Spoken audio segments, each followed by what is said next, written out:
We have not come across Andhra Pradesh, white paper on sustainable development goals integrating its planning. It only talks of Amravati. It has to think of a sustainable development goal and mitigating the cyclones. Every 6 months you cannot afford to have such a huge losses. There is technology for compatible building materials, taking care of and you have to be very strict on encroachment, be it on a canal or at the seashore level. And there's a coastal zone regulation must be honored. Otherwise, it is the poor who are the victims of the entire calamities. Nobody is going to pay for them. That's most dangerous. Andhra Pradesh is heading for much more greater disasters in coming days and future. Now let me ask you this question, Kavita. The point is, as far as this, as far as this cyclone is concerned, of course the wind speeds could have been a lot faster than what they were as far as Cyclone Petai is concerned. Now we can, or the government can pat itself on the back to say that we carried out a good relief and rescue operation. See, the death toll is nearly zero, not completely zero, but nearly zero. Of course, the true impact will be known in the days and months ahead. But Kavita, what if this cyclone were to be stronger? And this is a possibility. We know that Andhra, as well as Odisha, this entire belt is prone to cyclones. Not every cyclone is going to be like Petai.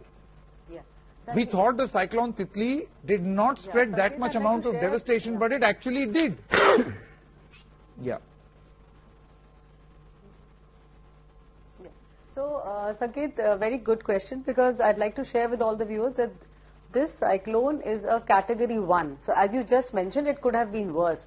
Now, in category 1 cyclone, the speed of the wind is between like 90-95 kilometers per hour to 125. So, here it was 100 kilometers per hour. So, as you're saying, we were able to manage it, the state government and the authorities and everyone pulled together and they were able to manage it. What if the speed, or had it been a category 2 or 3, so the case would have been worse and we would have not been able to manage it. So I think what we need is a proper policy, like Sir just said, that the state government should pitch in and implement policies. I feel the Environment Ministry should step in totally. We have a National Disaster Authority and cell and department, so they should bring this into every state implementation. We should be more prepared to handle it. People have to be made more aware and even trained. So it's not only just talking about the policy, everyone has to be warned and prepared. Yeah, and so it's ultimately it all boils down to like it's how you and me and every citizen is ready if something like this comes up at a coast. Okay, Kavita, as well as Mr. Subba Rao, do stay on with us, because I believe you are participating in the second part of the discussion also, which is going to be on Sterlite. But before I come back to you, I also want to introduce Dr. Mohan Kanda. He's a founder and member of the NDMA. Why the east coast of Bay of Bengal witnesses so many cyclones than the Arabian Sea? It's a simple question, because a lot of people will not know why does this phenomenon keep occurring.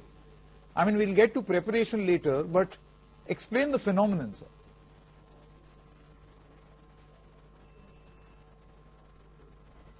Yes. Basically, it's a question of the number of depressions that form during the monsoon period of the year, the 2 monsoon periods of the year. The cyclone seasons being known to be something like November, December every year, and April, May every year. It is a recorded fact that more depressions occur in the Arabian Sea, in the Bay of Bengal than in the Arabian Sea, which is the reason why we see more cyclones happening on the east coast. Now, what are the recommendations by the NDMA, the National Disaster Management Agency, for improving cyclonic resistance of, say, low-rise buildings or kacha houses, as we saw in this area? So far as the low-rise Pakka buildings are concerned, the recommendation is to improve the resistance of the buildings through several measures. One is the design of the buildings as such. 2 is the material used for their construction. 3 is their location. For instance, they should be located far away from the coast, etc. And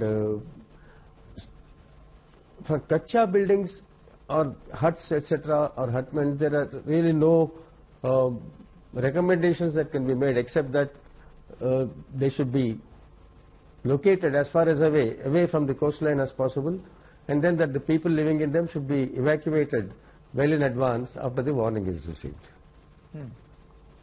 Now, what are the preparations that an individual must do before and during, the warning about a cyclone through local authorities?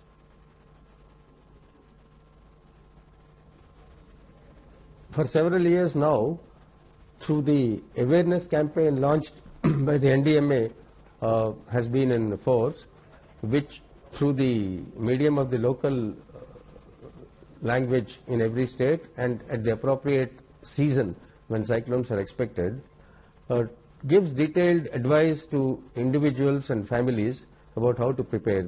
These recommendations include keeping emergency supplies ready, such as emergency rations and things which one might require if one is to move to a relief camp at short notice, such as essential commodities and other things like clothing and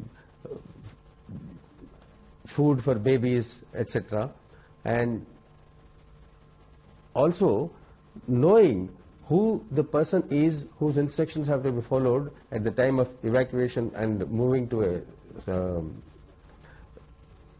cyclone shelter, and also where the nearest cyclone shelter is located and the route there to. These are generally the important ways in which an individual can prepare for minimizing the damage on account of a cyclone after the warning has been received. All right, Dr. Kanda, many thanks for joining us on this broadcast. Now, obviously, we need to prepare better for any such cyclone. This was not as severe as cyclones can be. So what do we do? Prepare for the worst? Yes, that's exactly what we need to do. Andhra Pradesh has been able to develop a system with which it resists and fights these cyclones in the form of relief and rescue operations. But what about rehabilitation? Are we good at that? Maybe, maybe not. Stopping for a short break here on India Ahead at 9. When we come back, we'll talk about another story developing down south. This time in Tamil Nadu, the protests could very well be back around Sterlite. Back in a moment.